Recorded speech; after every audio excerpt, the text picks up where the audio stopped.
नमस्कार विद्यार्थियों, जय हिंद, वंदे मातरम। कैसे हैं आप सभी लोग? उम्मीद करते हैं कि आप सब बहुत ही अच्छे होंगे।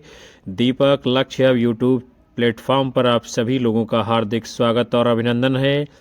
हम आप सभी के मध्य में लेकर के उपस्थित हो चुके हैं यूपी टीजीटी पीजीटी एग्ज़ाम 2026 के लिए वैकल्पिक प्रश्नों के मॉडल पेपर को, जो आपकी आने वाली सभी प्रतियोगी परीक्षाओं में महत्वपूर्ण साबित होगा। तो एक बार आप सभी लोग सेशन को लाइक कमेंट कर शेयर कर दीजिए। चैनल के ऊपर हमारे पहली बार आए हो तो सब्सक्राइब कर लीजिए, बेल आइकन दबाइए, जिससे आने वाली कक्षाओं का नोटिफिकेशन आपको मिलता रहेगा। तो चलिए हम बगैर किसी इंतज़ार के शुरुआत करते हैं आज के पहले प्रश्न के साथ में। अपभ्रंश को प्राकृताभास हिंदी किसने कहा है? चंद्रधर शर्मा गुलेरी, राहुल सांकृत्यायन, रामचंद्र शुक्ल, हजारी प्रसाद द्विवेदी। तो अपभ्रंश को प्राकृताभास हिंदी किसने कहा है, बताना है आप लोगों को। तो आपका सही जवाब क्या होगा? विकल्प सी, रामचंद्र शुक्ल जी ने। अगला प्रश्न है, हिंदी काव्यधारा के संपादक हैं राहुल सांकृत्यायन, पीताम्बर दत्त बड़थवाल, श्री राम शर्मा, रामचंद्र शुक्ल। हिंदी काव्यधारा के संपादक कौन हैं? तो आपका जवाब होगा विकल्प ए, राहुल सांकृत्यायन। अगला है, हबक न बोलिबा ठबक न चलिबा, धीरे धरिबा पाँव। पंक्ति है मत्स्येंद्रनाथ, गोरखनाथ, जलंधरनाथ, निवृत्तनाथ। हबक न बोलिबा ठबक न चलिबा, धीरे धरिबा पाँव। ये पंक्ति जो है किसकी है? तो आपका जवाब होगा विकल्प बी, गोरखनाथ जी की। अगला प्रश्न है, अस्त्रीय जन्म काट दीधो महेश, अवर जन्म थारई घड़ा रे नरेश। पंक्ति किससे संबंधित है? पृथ्वीराज रासो, विजयपाल रासो, बीसल देव रासो, आलखंड। तो इस पंक्ति का संबंध किससे है? विकल्प सी, बीसल देव रासो से अस्त्रीय जन्म कांड दीधो महेश। अगला प्रश्न है, कबीर की उक्तियों में कहीं कहीं विलक्षण प्रभाव और चमत्कार है, ये कथन किसका है? रामचंद्र शुक्ल, हजारी प्रसाद द्विवेदी, धर्मवीर भारती, श्याम सुंदर दास। कबीर की उक्तियों में कहीं कहीं विलक्षण प्रभाव और चमत्कार है, तो ये कथन किसका है? रामचंद्र शुक्ल जी का। फिर अगला प्रश्न है, जय मुख देखा तेई हंसा, सुनि तेहि आयो आंसू। पंक्ति भक्ति काल के किस कवि के बारे में है? कबीर, जयसी, सूरदास, तुलसीदास। जय मुख देखा तेई हंसा, सुनि तेई आयो आंसू, ये पंक्ति किस कवि की है? तो आपका उत्तर होगा विकल्प बी, मलिक मोहम्मद जायसी। कल कुटिल जीव निस्तार हित, बाल्मीकि तुलसी भयो। कथन है रामचरणदास, नाभादास, रघुवरदास, हरिराम व्यास। कल कुटिल जीव निस्तार हित, बाल्मीकि तुलसी भयो, ये कथन किसका है विद्यार्थियों? तो आपका जवाब क्या होगा? विकल्प बी, नाभादास जी का। फिर अगला प्रश्न है, अष्टछाप के संस्थापक इनमें से कौन है? बताना है आप लोगों को। वल्लभाचार्य, गोकुलनाथ, विट्ठलनाथ, निम्बारकाचार्य। अष्टछाप के संस्थापक कौन हैं? तो आपका सही जवाब क्या होगा? विकल्प सी, विट्ठलनाथ जी। अगला प्रश्न है, खेती न किसान को भिखारी को न भीख बलि, बनिक को बनिज न चाकर को चाकरी। पंक्ति किस कवि से संबद्ध है? रामचरितमानस, कवितावली, विनय पत्रिका, गीतावली। ये पंक्ति जो है किस रचना से ली गई है? तो आपका जवाब होगा विकल्प बी, कवितावली से। खेती न किसान को भिखारी को न भीख बलि चर्चित पंक्ति है। अगला प्रश्न है, जहांगीर जस चंद्रिका रचना किसकी है? केशवदास, मतिराम भूषण देव। तो जहांगीर जस चंद्रिका ये रचना किसकी है? केशवदास जी की। फिर है, ब्रजभाषा हेतु ब्रजवास ही नानुमानो। कथन रीत काल के किस कवि का है? केशवदास, कालिदास त्रिवेदी, भिखारीदास, पद्माकर।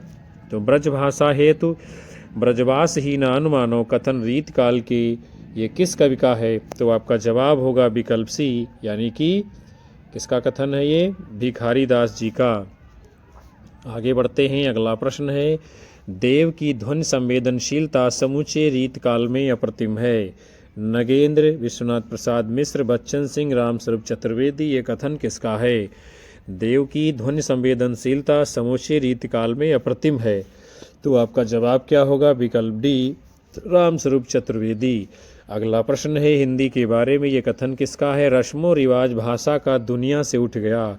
लल्लू लाल, सदल मिश्र, इंसान लाखा, मुंशी सदा सुखलाल। किसका कथन है ये? रस्मों रिवाज भाषा का दुनिया से उठ गया। तो आपका जवाब क्या होगा? विकल्प डी, मुंशी सदा सुखलाल का कथन है। अगला प्रश्न है, निम्नलिखित में से कौन सा नाटक भारतेंदु द्वारा अंग्रेजी से अनुदित है? विद्या सुंदर, पाखंड विडंबन, मुद्रा राक्षस, दुर्लभ बंधु। कौन सा नाटक भारतेंदु द्वारा अंग्रेजी से अनुदित किया गया है, बताना है आप लोगों को। तो आपका सही जवाब क्या होगा? विकल्प डी, दुर्लभ बंधु। अगला प्रश्न है, उपन्यास मासिक पुस्तक का प्रकाशन किस सन में शुरू हुआ? 1901, 1905, 1907, 1910। उपन्यास मासिक पुस्तक का प्रकाशन किस सन में प्रारंभ हुआ? तो आपका जवाब होगा विकल्प ए, 1901 ईस्वी में। यहाँ पे प्रश्न थोड़ा गड़बड़ लिखा हुआ है, उपन्यास मासिक पत्रिका होगा यहाँ पे विद्यार्थियों। तो आपको मानना है उपन्यास मासिक पत्रिका का प्रकाशन कब से शुरू हुआ? 1901 से। अगला है, संपत्ति शास्त्र की भूमिका लेख किस पत्रिका में छपा? हिंदी प्रदीप, सरस्वती, ब्राह्मण, बिहार बंधु।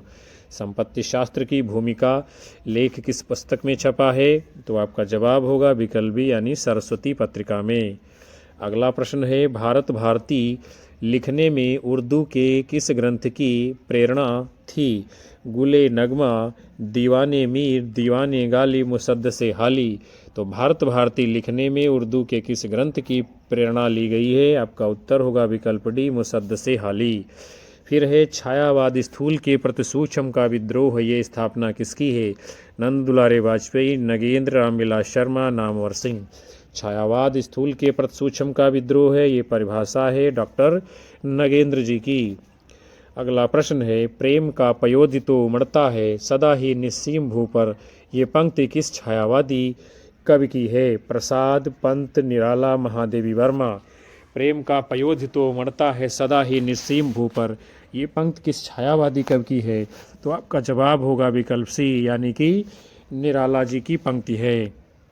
फिर अगला प्रश्न है, प्राचीन भारत के भाषा परिवार और हिंदी किस आलोचक का ग्रंथ है? रामविलास शर्मा, धीरेन्द्र वर्मा, राम कुमार वर्मा, शिव कुमार मिश्र। प्राचीन भारत के भाषा परिवार और हिंदी, ये किसका ग्रंथ है? तो आपका जवाब होगा विकल्प ए, डॉक्टर रामविलास शर्मा जी का। आगे बढ़ते हैं। फिर अगला प्रश्न आप सभी के सामने है, क्या करना है? मिलान करना है। अलंकार हैं और उनके वर्ग की बात की जा रही है। तो सबसे पहले क्या है? उत्प्रेक्षा अलंकार, ये सादृश्य मूलक है। फिर है आपका कौन सा? वक्रोक्ति, ये आपका गूढ़ार्थ प्रतीत मूलक है। फिर विशेषोक्ति है, ये विरोध मूलक है। और फिर श्लेष है, ये कैसा है? ये औपम्य गर्भ का है। बहुत ही अच्छा क्वेश्चन है आपके लिए। उत्प्रेक्षा ये कैसा अलंकार है? सादृश्य मूलक है। और वक्रोक्ति ये गूढ़ार्थ प्रतीत मूलक, ये गूढ़ अर्थ को बताता है। विशेषोक्ति क्या है? इसमें विरोध होता है। और श्लेष ये औपम्य गर्भ से आता है, यानी इसमें उपमा दी जाती है। तो ये आपका सही मिलान हो गया विद्यार्थियों। और इसमें कूट कौन सा उत्तर के रूप में सही माना जाएगा? तो जवाब आपका विकल्प सी सही होगा। अगला प्रश्न आपके सामने है, सुमेलित कीजिए। विशेषताएं हैं और वाद हैं, कौन सी विशेषता किस वाद से संबंधित है? तो सबसे पहले है प्रकृति और प्राचीन यूनानी ग्रंथों का अनुकरण, ये विशेषता आपकी किससे संबंधित है? तो ये नव्य शास्त्र से है। प्रकृति और प्राचीन यूनानी ग्रंथों का अनुकरण, ये विशेषता किससे है? नव्य शास्त्र से है। फिर है बाह्य यथार्थ से व्यक्तिगत अनुभव को ज़्यादा महत्व देना, यह स्वच्छंदतावाद की विशेषता है। फिर आपका अगला है क्या इसमें कहा जा रहा है? चेतना को पदार्थ के अधीन मानना, ये मार्क्सवाद की विशेषता है, चेतना को पदार्थ के अधीन मानना। और फिर अगला है आपका व्यक्तिगत स्वातंत्र्य को विशेष महत्व देना, ये किसमें है? अस्तित्ववाद में है। तो ये आपका सही मिलान हो गया। और उत्तर इसमें जो आपका कूट के रूप में सही माना जाएगा विद्यार्थियों, वो आपका विकल्प ठीक होगा। अगले प्रश्न को देखते हैं। सुमेलित कीजिए। पत्रिकाएं हैं और उनके संपादक महोदय हैं, आपको लगाना है कौन सी पत्रिका का किसने संपादन किया है। तो सबसे पहले है हरिश्चंद्र, भारतेंद्र हरिश्चंद्र है, इनकी पत्रिका का नाम क्या है? बाल बोधिनी। धर्मवीर भारती की पत्रिका का नाम क्या है? तो धर्मयुग है। प्रताप नारायण मिश्र की पत्रिका कौन सी है? तो ब्राह्मण है। और बद्रीनारायण चौधरी प्रेमघन की पत्रिका कौन सी है? तो आनंद कादम्बिनी है। ये आपका सही मिलान कर दिया गया है। और कूट इसमें जो आपका उत्तर के रूप में सही होगा विद्यार्थियों, वो विकल्प बी ठीक माना जाएगा।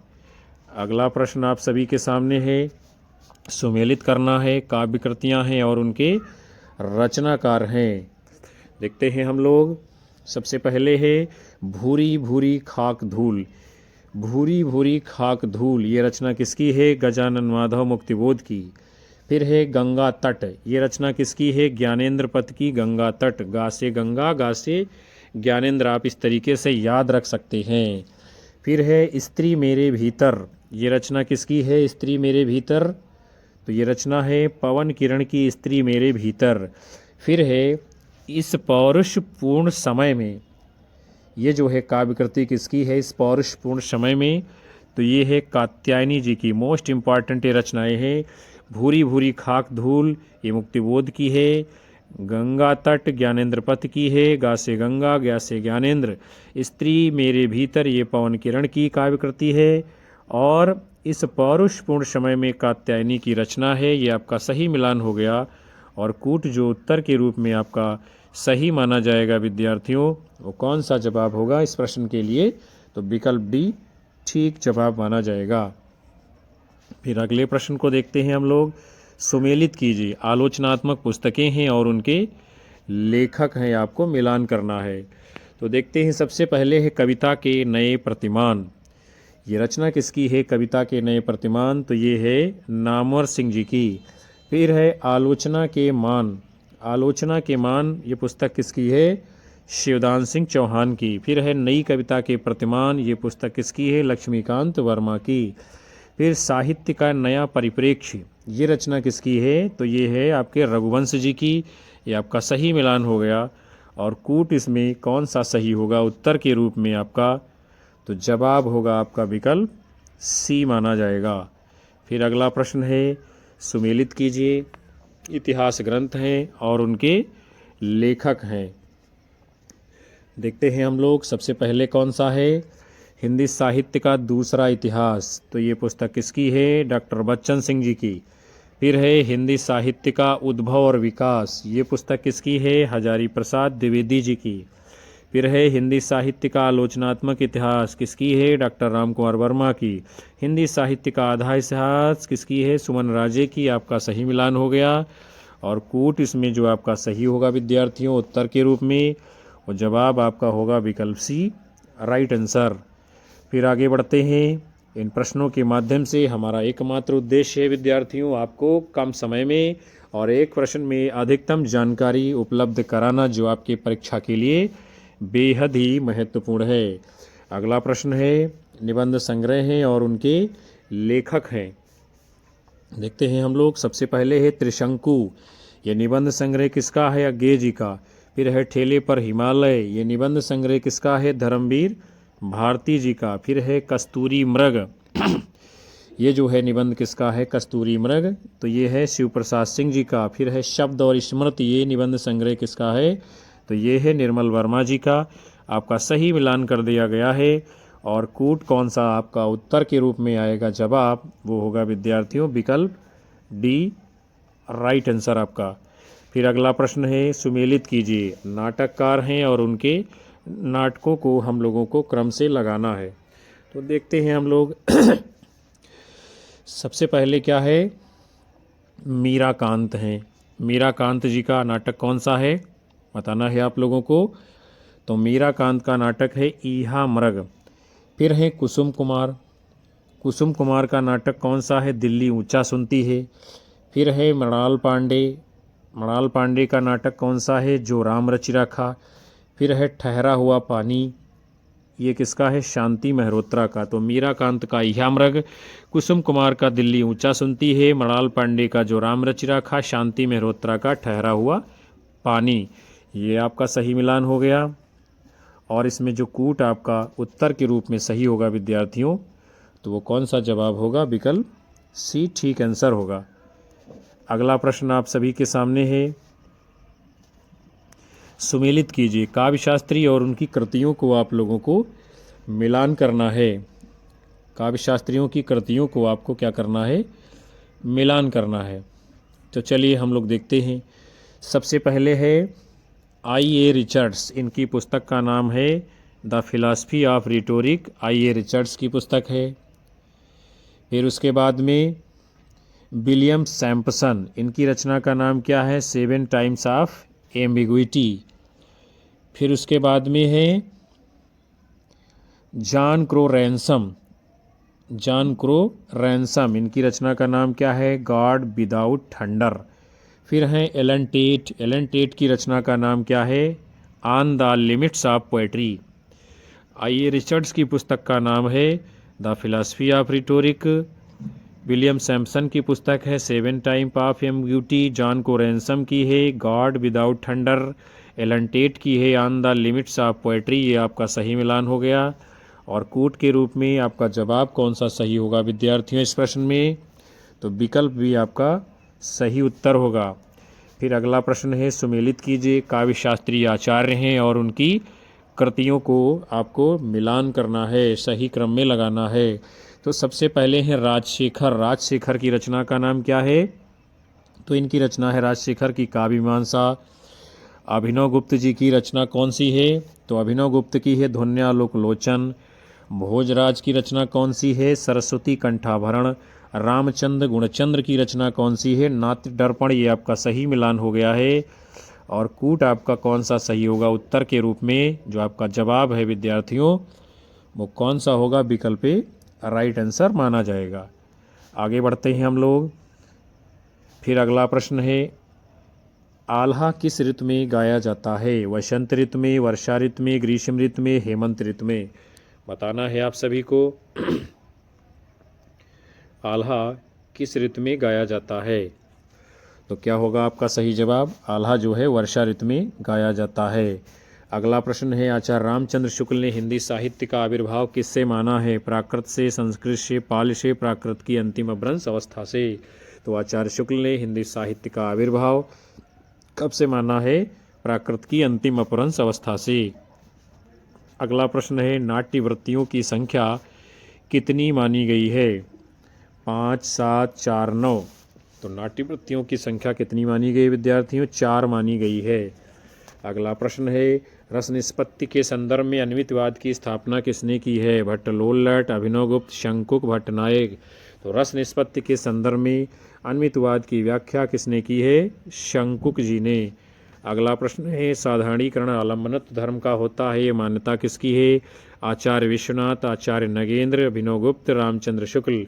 साधारणीकरण आलम्बनत्व धर्म का होता है, ये विचार किसका है, रामचंद्र शुक्ल जी का।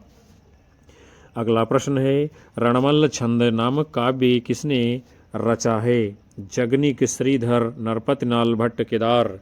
तो रणमल्ल छंद ये जो काव्य है ये किसने रचा है, तो आपका जवाब होगा विकल्प बी यानी श्रीधर जी ने। उसके बाद में फिर अगला प्रश्न है, गोरख जगायो जोग भगत भगायो लोग, यह उक्ति किसकी है, गोरखनाथ की, कबीरदास की, विठलनाथ की, तुलसीदास की। तो शानदार प्रश्न है, गोरख जगायो जोग भगत भगायो लोग, ये पंक्ति किसकी है, तुलसीदास जी की। अगला प्रश्न है, जयदेव से प्रभावित विद्यापत की कौन सी रचना है, पदावली, कीर्तिलता, कीर्तिपताका, कोई नहीं। जयदेव से प्रभावित विद्यापत की रचना कौन सी है, जवाब होगा विकल्प यानी कि पदावली। अगला प्रश्न है, उज्ज्वल नीलमणि के रचयिता कौन है, वल्लभाचार्य, स्वामी अग्रदास, रूप गोस्वामी, नाभादास। तो उज्ज्वल नीलमणि ये रचना किसकी है, रूप गोस्वामी जी की। अगला प्रश्न है, आचार्य भरत के अनुसार नाट्य मंच कितने प्रकार का है, 3, 4, 5, 6। तो आचार्य भरत मुनि नाट्य मंच जो है 3 प्रकार का मानते हैं, विकल्प सही जवाब। फिर अगला है, मीराबाई की उपासना किस प्रकार की थी, सख्य भाव की, दास्य भाव की, माधुर्य भाव की, शांत भाव की।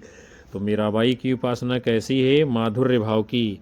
अगला प्रश्न है, निम्नलिखित में से कौन ज्ञानाश्रयी शाखा का कवि नहीं है, सुंदरदास, मलूकदास, कबीरदास, कुंभनदास। तो इनमें से विद्यार्थियों विकल्प डी यानी कुंभनदास ये ज्ञानाश्रयी के नहीं हैं, किसके हैं फिर ये कृष्ण भक्ति शाखा में अष्टछाप में आते हैं, सूरदास, यानी सुंदरदास, कबीरदास, मलूकदास, ये लोग जो है ज्ञानाश्रयी शाखा के कवि हैं। अगला प्रश्न आप सभी के सामने है, क्या पूछा जा रहा है? मधुमालती किसके काव्य की नायिका है? उस्मान, मंझन, जायसी, नूर मोहम्मद। तो मधुमालती ये जो है किसके? मंझन के काव्य की नायिका है। भ्रमर गीत प्रसंग की कथा का वर्णन भागवत के किस स्कंद में है? द्वादश, दशम, नवम, अष्टम। तो भ्रमर गीत प्रसंग की कथा भागवत के किस में है? दशम स्कंद में है। अगला प्रश्न है, कर्म जोग पुण्य ज्ञान उपासन सबही भ्रम भरमायो, श्री वल्लभ गुरु तत्व सुनायो, लीला भेद बतायो। यह काव्योक्त किसकी है? तुलसीदास, कबीरदास, कुंभनदास, सूरदास। तो ये पंक्ति किसकी है? आपका जवाब होगा विकल्प डी, यानी सूरदास जी कहते हैं, कर्म जोग पुण्य ज्ञान उपासन सबही सब भरमायो, श्री वल्लभ गुरु तत्व सुनायो, लीला भेद बतायो। सूरदास की पंक्ति है। अगला प्रश्न है, रामाज्ञा प्रश्नावली किसकी रचना है? नाभादास, अग्रदास, तुलसीदास, हृदयराम। रामाज्ञा प्रश्नावली ये रचना किसकी है? तो आपका जवाब होगा तुलसीदास। फिर है, मलिक मोहम्मद जायसी ने आखिरी कलाम में किस बादशाह की प्रशंसा की है?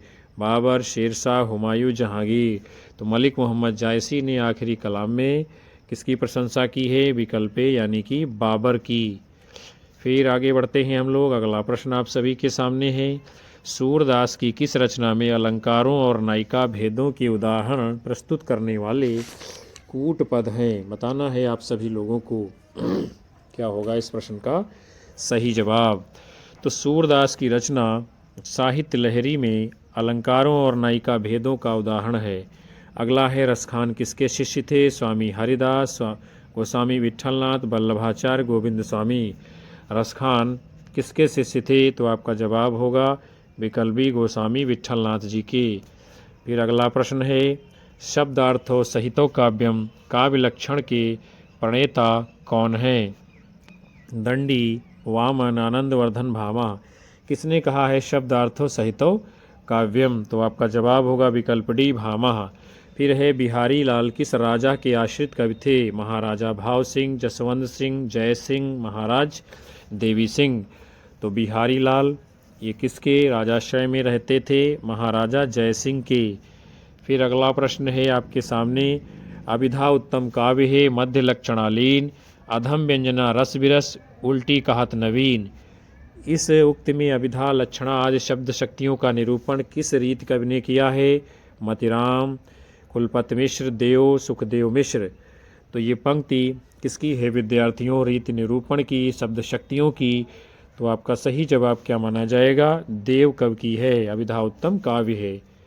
अगला प्रश्न है, अमी हलाहल मद भरे, सेत श्याम रतनार, जियत मरत झुक झुक परत, जह चितवत एक बार। ये दोहा किस पुस्तक में है? अंग दर्पण, रस पीयूष निधि, बिहारी सत्सई, रस विलास। तो ये दोहा अमी हलाहल मद भरे, श्वेत श्याम रतनार, जियत मरत झुक झुक परत, जह चितवत एक बार, ये किस पुस्तक में है? विकल्प ए, अंग दर्पण में। अगला प्रश्न है, घनानंद किस वैष्णव संप्रदाय के थे? राधा वल्लभ संप्रदाय, माधव संप्रदाय, सखी संप्रदाय, निम्बार्क संप्रदाय। तो घनानंद ये जो है किस वैष्णव संप्रदाय में आते हैं? विकल्प डी, यानी कि वैष्णव संप्रदाय में दीक्षित थे।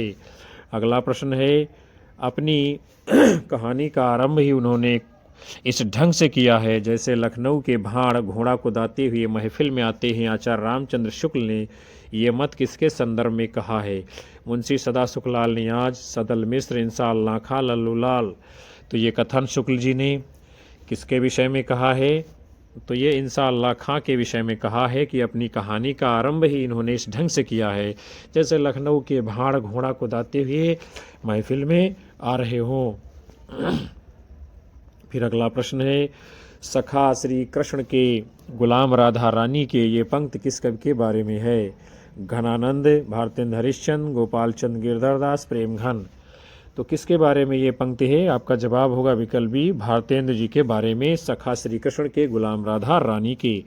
अगला प्रश्न है, कृष्णायन की विधा है नाटक, महाकाव्य, उपन्यास, खंड काव्य। तो कृष्णायन क्या है विद्यार्थियों? विकल्प बी, यानी कि महाकाव्य है। अगला प्रश्न है, निम्नलिखित में से कौन भारतेंदु का परवर्ती गद्यकार है? प्रताप नारायण मिश्र, राजा लक्ष्मण सिंह, शिव प्रसाद सितारे हिंद, श्रद्धाराम फिल्लौरी। कौन है इनमें से भारतेंद्र जी का परवर्ती गद्यकार? तो राइट आंसर क्या होगा आपका यानी जो भारतेंद्र के बाद के गद्यकार हैं, तो आपका उत्तर होगा विकल्प ए यानी प्रताप नारायण मिश्र जी। अगला है निम्नलिखित में से कौन कालिदास के मेघदूत के अनुवादक नहीं हैं? लाला सीताराम, हजारी प्रसाद द्विवेदी, मोहन राकेश, नागार्जुन। तो इनमें से जो कालिदास के मेघदूत के अनुवादक नहीं है, आपका उत्तर कौन सा माना जाएगा विद्यार्थियों? सही जवाब होगा विकल्प सी मोहन राकेश। और लाला सीताराम, हजारी प्रसाद द्विवेदी और नागार्जुन, इन सभी लोगों ने कहीं ना कहीं इनकी रचनाओं का अनुवाद किया है। अगला प्रश्न है इनमें से कौन सा नाटक श्रीनिवास दास का नहीं है? संयोगिता स्वयंवर, महाराणा प्रताप, तप्ता संवरण, रणधीर प्रेम मोहिनी। कौन सा नाटक नहीं है श्रीनिवास दास जी का? तो आपका सही उत्तर होगा विकल्प बी यानी कि महाराणा प्रताप।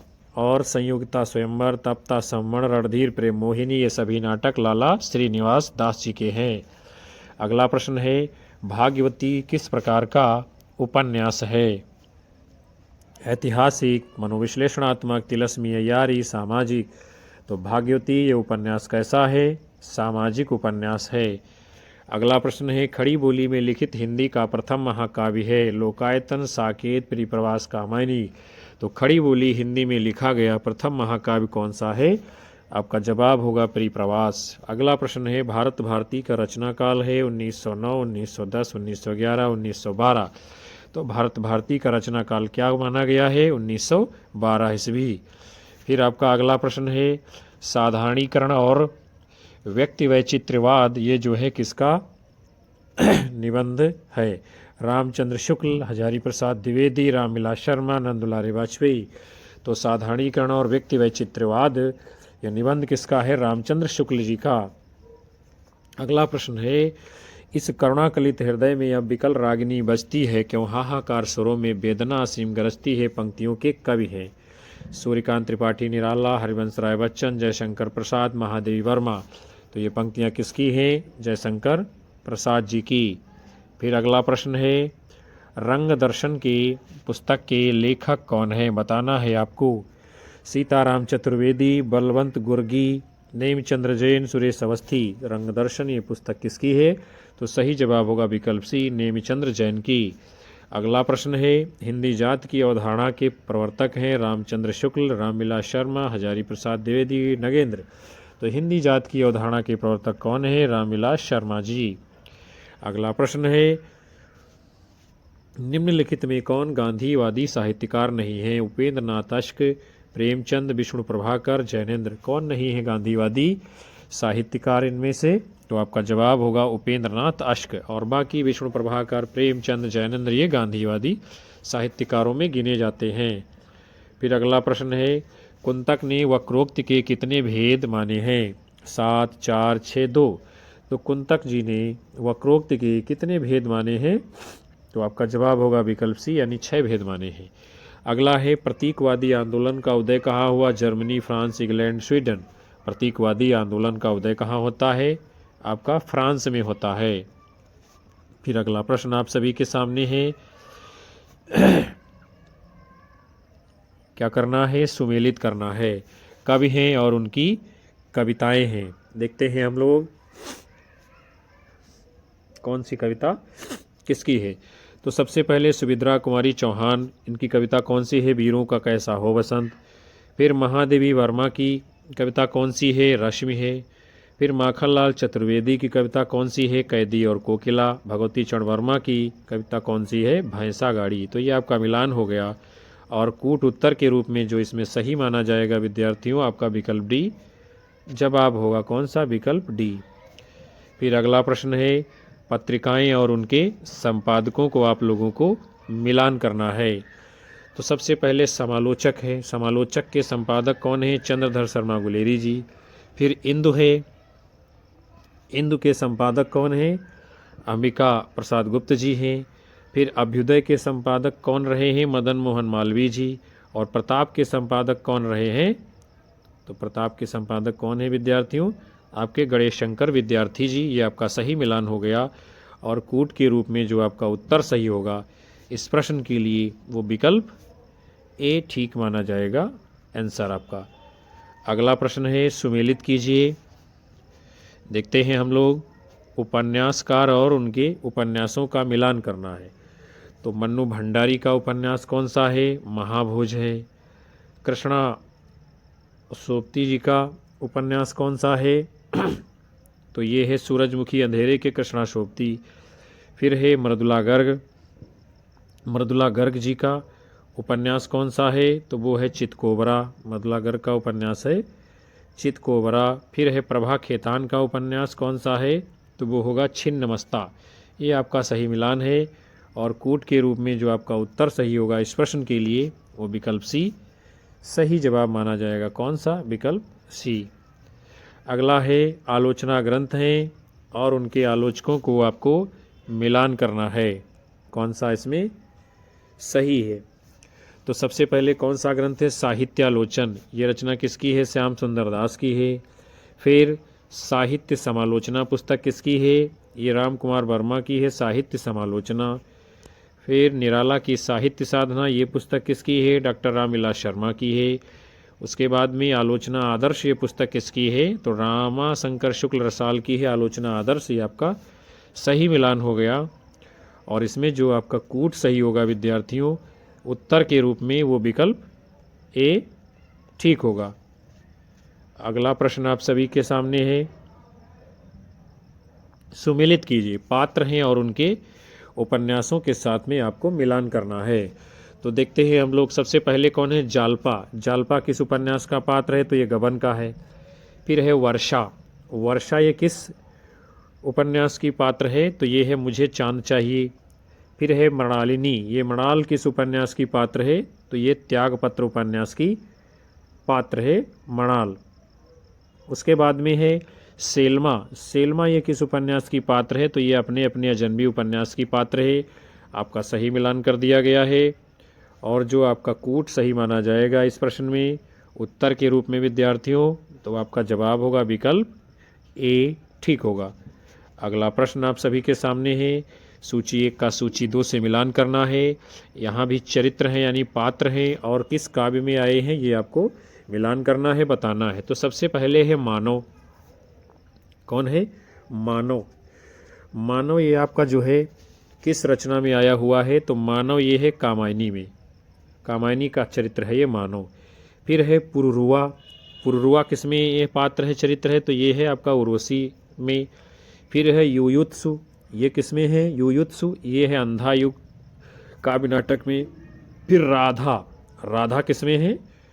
तो ये है आपके प्रियप्रवास महाकाव्य में। इस प्रकार आपका सही मिलान कर दिया गया है। और जो आप देखेंगे इसमें कौन सा कूट सही होगा विद्यार्थियों उत्तर के रूप में, वो आपका जवाब होगा विकल्प बी। फिर अगला प्रश्न आप सभी के सामने है, सिद्धांत हैं और उनके विचारक हैं, आपको सुमेलित करना है, मिलान करना है। तो सबसे पहले क्या है? उदात्त तत्व। उदात्त तत्व के जो है विचारक कौन है? लॉन्जाइनस हैं उदात्त तत्व के। फिर जो है संरचनावाद के विचारक कौन है? संरचनावाद के। तो संरचनावाद के आपके जो इनमें से विचारक हैं विद्यार्थियों, सस्यूर हैं संरचनावाद के। फिर विखंडनवाद के विचारक कौन हैं? जॉक देरिदा हैं। निर्वैयक्तिकतावाद के कौन हैं? तो वो हैं टी.एस. एलियट जी। तो ये आपका सही मिलान हो गया। और कूट आपका जो उत्तर के रूप में इसमें सही होगा इस प्रश्न के लिए, वो जवाब होगा विकल्प सी। फिर आपका अगला प्रश्न है, सुमेलित कीजिए। कहानीकार हैं और उनकी कहानियों को आपको क्रम से मिलान करके लगाना है। देखते हैं हम लोग, जैनेंद्र कुमार की कहानी कौन सी है विद्यार्थियों इनमें से? तो जैनेंद्र कुमार की कहानी है ग्रामोफोन। अज्ञे की कहानी रोज है। भीष्म साहनी की चीफ की दावत है। और मोहन राकेश की कहानी मिशपाल है। सीधा सीधा क्रम है, यहाँ पर आपका मिलान कर दिया गया है। और जो इसमें आपका जवाब होगा उत्तर के रूप में विद्यार्थियों, वो होगा विकल्प डी, राइट आंसर। फिर अगला प्रश्न है, सुमेलित कीजिए। निबंध हैं और उनके निबंधकारों को आपको मिलान करना है। देखते हैं हम लोग कौन सा निबंध किसका है। तो सबसे पहले है कछुआ धर्म। ये किसका है? चंद्रधर शर्मा गुलेरी जी का निबंध है। फिर आचरण की सभ्यता सरदार पूर्ण सिंह जी का है। तुम चंदन हम पानी, ये विद्यानिवास मिश्र जी का है। और भारतीय संस्कृत की देन, ये किसका है? हजारी प्रसाद द्विवेदी जी का। ये आपका सही मिलान हो गया है। और जो कूट के रूप में आपका उत्तर सही माना जाएगा विद्यार्थियों, वो जवाब होगा विकल्प सी। और हम लोग अगले प्रश्न को देखते हैं। सुमेलित कीजिए, मिलान करना है। एक तरफ है रस, दूसरी तरफ है उनके स्थायी भावों के साथ में आपको मिलान करना है। तो रौद्र रस का स्थायी भाव क्या है? क्रोध है। बीभत्स रस का स्थायी भाव क्या है? जुगुप्सा है। अद्भुत रस का स्थायी भाव क्या है? विस्मय है। और शांत रस का स्थायी भाव क्या है? निर्वेद है। ये आपका सही मिलान हो गया है। और जो कूट के रूप में आपका जवाब सही होगा इस प्रश्न के लिए विद्यार्थियों, वो आप सभी लोगों का उत्तर क्या माना जाएगा? विकल्प बी, कूट सही होगा। तो प्रिय विद्यार्थियों, आज के इस महत्वपूर्ण सत्र को हम यहीं पर समाप्त कर रहे हैं, जिसमें आप सभी लोगों ने यूपी टीजीटी पीजीटी 2026 व अन्य भारतवर्ष की सभी प्रतियोगी परीक्षाओं के लिए बड़े ही महत्वपूर्ण 100 वैकल्पिक प्रश्नों की श्रृंखला को देखा जाना समझा। हम उम्मीद करते हैं ये सेशन आप सभी लोगों को पसंद आया होगा। कक्षा को लाइक करिए, कक्षा को हाइप कीजिए, अपने साथी मित्रों में शेयर करिए और हमारे चैनल से अपने साथियों को, मित्रों को जोड़ते रहिए। आप सभी लोगों का प्यार मिलता रहेगा और हम आप लोगों को लगातार कक्षाएं देते रहेंगे। उन सभी साथियों का हार्दिक धन्यवाद जो अंत तक सेशन को वॉच करते हैं। अपनी राय हमें कमेंट बॉक्स में अवश्य आप लोग दर्ज करें, ताकि हम और अधिक सुधार के साथ आपकी मांग के अनुसार कक्षाएं आप तक पहुंचा सके। मिलेंगे आपको हम लोग जो है पुनः से नए मॉडल पेपर के साथ। तब तक के लिए आपको नमस्कार, जय हिंद, वंदे मातरम, बाय बाय, शुभ रात्रि आप सभी लोगों को विद्यार्थियों।